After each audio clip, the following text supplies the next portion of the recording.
Je vous pose la question. Dans un pays qui se respecte, qui se regarde en face... Oui, avant de répondre à votre question... Oui, mais elle est essentielle, ma question. Oui, bien sûr. Je sais qu'elle est essentielle. Je voudrais dire à votre à Monsieur Chebbi. invité, M. Chebbi, qu'il devrait, dès aujourd'hui, faire très attention à ses propos et à ses mots d'ordre. C'est une menace? Non, c'est une menace? Laissez-moi finir, s'il vous plaît. Je vous dis ça parce que comme le porte-parole du Parti communiste... Pardon, Monsieur Mesri Haddad, avec moi. C'est pas du jeu. D'abord, c'est moi qui pose les questions. Oui, d'accord, mais vous m'avez invité, monsieur, pour répondre à vos questions, n'est-ce pas? Justement, laissez-moi poser ne posez pas les questions et ne posez pas les réponses. Je vous pose la question, est-ce que c'est une menace? Si vous me laissez terminer mon propos, vous allez comprendre ce que je veux dire. Je vais répondre. Je veux dire à monsieur Chebbi, s'il ne prend pas la mesure de la situation, bientôt, et si il ne fait pas un appel pour que la police nationale rétablit l'ordre, bientôt ils vont venir dans ton palais à La Marsa pour te piller, monsieur Chebbi, n'est-ce pas? Parce que ça, c'est la logique de toutes les sociétés qui n'ont plus peur du gendarme. Dans toutes les sociétés où il y a rupture du contrat social, on retombe, on régresse dans l'état pré-social. Vous voyez ce que je veux dire? Alors maintenant, vous me parlez de monsieur Hamami, c'est ça? Ben oui, qui a été arrêté, porte-parole du Parti communiste, qui a été arrêté hier. Alors je vais vous dire, chez lui. Je vais vous rappeler un événement auquel j'ai assisté personnellement, témoin oculaire, il y a déjà une année, à l'aéroport de Tunis. Ça a fait la une des journaux ici. Monsieur Hamami a été agressé par la police à l'aéroport de Tunis. L'avion qui le ramenait à Tunis, moi je le prenais pour revenir à Paris. La scène s'est déroulée devant moi à 3 mètres.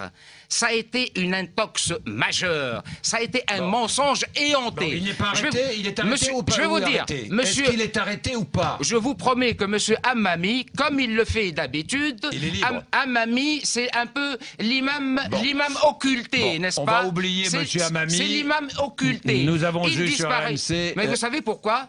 C'est parce qu'il y a compétition entre tous ces gens-là qui se prennent des gens déjà pour des présidents. C'est pour qu'on parle tout simplement de M. Hamami. Parlons de votre président. 23 ans de pouvoir. Alors parlons de votre président. Du pouvoir, pardon. Le président Zine El Abidine Ben Ali est au pouvoir depuis 23 ans. On est bien d'accord? Oui, tout à fait. Dès son arrivée au pouvoir, il a supprimé la présidence à vie. On est bien d'accord. Institué par l'ancien président Bourguiba. Oui. On est bien d'accord. Il a, dans un premier temps, limité à 3 le nombre de mandats présidentiels. Il en est à combien aujourd'hui? Aujourd'hui, il a un mandat. Il en est à combien de mandats? Aujourd'hui, il a un mandat à finir en 2014. Son 5e mandat.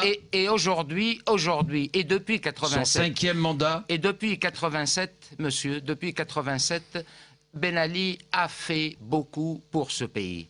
Et parce qu'il a fait beaucoup, justement, que nous subissons aujourd'hui cette crise qui touche toutes les sociétés parce qu'il y a une crise. Ça, c'est l'impact d'une crise économique mondiale à l'abri de laquelle quelle était la croissance de la Tunisie l'année dernière? Personne ne peut échapper. Personne. La Tunisie, Monsieur Mesri Haddad, quelle était la croissance de la Tunisie l'année dernière? La Tunisie, depuis 15 ans, fait une croissance entre 4 et 6%. Bien. Quelle est la répartition des richesses en Tunisie? Et cela, on l'envie à la Tunisie. C'est pour ça, d'ailleurs, qu'on s'en prend aujourd'hui à la Tunisie. Ce modèle de démocratie andalou, comme l'a si bien dit Alexandre Adler dans Le Figaro il y a quelques années. Mais dites-moi, comment fonctionne le pouvoir tunisien aujourd'hui? Dites-moi. Il fonctionne comme un État moderne qui a des institutions. N'oubliez pas que cette République a été établie, fondée par le génie politique de Bourguiba, n'est-ce pas?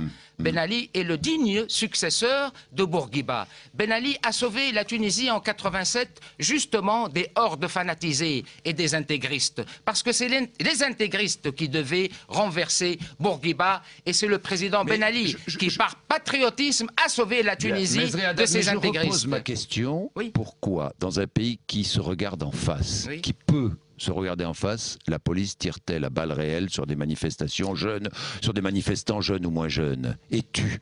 Pourquoi? Écoutez, là, je vais vous relater un fait. Non, mais je vous pose la question, vous mais ne je vais vous répondre, ne jouez pas au procureur avec moi. Mais je ne joue pas au procureur, moi je vous pose une question, j'attends des réponses, vous ne me répondez pas. Je ne suis pas un criminel et vous n'êtes pas le procureur, monsieur. Posez-moi des questions et laissez-moi vous répondre. Alors répondez-moi. Alors je vais vous répondre. Ça me fait penser à des faits à un fait national et individuel. Janvier 84, justement, la Tunisie a subi exactement les mêmes événements. En janvier 84, monsieur, j'étais un jeune journaliste dans mon pays. J'ai quitté la Tunisie en janvier 84, en plein événement, et c'était des événements plus graves que ceux-ci, plus graves, pour venir au pays de la liberté tonique, n'est-ce pas? À ce moment-là, en Tunisie... Quel mépris vous avez pour la France, monsieur Mezri Haddad? Oh, vous lisez, décidément, vous lisez dans ma pensée. Mais oui, je lis dans votre pensée. Alors je vous suggère, monsieur, de me lire dans mes textes pour voir, pour voir combien mon admiration... J'écoute ce que vous dites. Oui, monsieur, ne lisez pas dans mes pensées, lisez dans mes écrits. Je ne suis pas responsable... vos propos. Je ne suis pas responsable de votre ignorance de mes écrits. Je vous pose la question. Oui, je vous pose la question. J'avais écrit, mais je réponds exactement à votre question. Vous avez en face de vous un philosophe, monsieur, pas seulement un ambassadeur. Vous comprenez? Oui, très bien. Alors laissez-moi répondre. Après avoir quitté la Tunisie, arrivé en France, j'ai écrit une lettre à un haut responsable tunisien. Pour lui dire quoi? Pour lui dire, j'ai quitté la Tunisie parce que je ne pouvais plus vivre dans un pays, parce que je ne pouvais plus vivre dans le pays qui tire sur la jeunesse. Moi, j'étais jeune. Vous pouvez toujours vivre dans ce pays qui tire sur la jeunesse aujourd'hui? J'étais à ce moment-là... Est-ce qu'aujourd'hui, vous pouvez toujours vivre dans ce pays qui tire sur la jeunesse? Pourquoi je vous le dis, justement? Oui, bah allez-y. Mais pourquoi je vous le dis? Je trouve, en effet, troublant. Suivez bien mon regard, monsieur. Vous êtes un homme intelligent et vous êtes un fin observateur. Ne trouvez-vous pas curieux et bizarre et troublant qu'après avoir limogé le ministre de l'Intérieur, il y ait encore des victimes tuées par balle? Vous ne trouvez pas ça troublant, vous?